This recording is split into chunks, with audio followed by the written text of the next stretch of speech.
Okay, so here we are on the waterfront in downtown Mobile with a Tumbleweed and an artist who's touring it across the country and maybe across the world. Could you just briefly introduce yourself and explain the concept? Yes, my name's Yoland. I'm from England originally, London, and I was living in West Texas for several years, looking at the US-Mexico border, working with oil riggers, border patrol, ranchers, and speaking to people who are living on both sides of the border in Texas, in the US and in Mexico, to understand different people's perspectives. And during that time, I found out that tumbleweeds were actually Russian. So even though to Europeans and possibly to North Americans, tumbleweeds are iconic of the Wild West and of the American landscape, they actually originated from Russia. So they're technically an invasive species.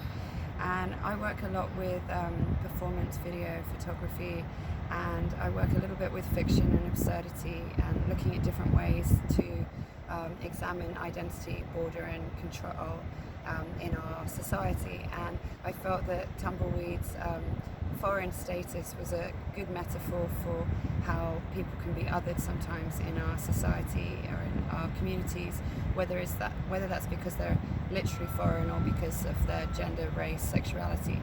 And so because this was about the US-Mexico border and the tumbleweeds roam freely over the borders, this project was a fictitious story between Tumbleweed and I, where I was writing letters to it explaining that its status as a foreigner was posing a threat to human beings in the US, and that we also posed a threat to it given that it wasn't welcome.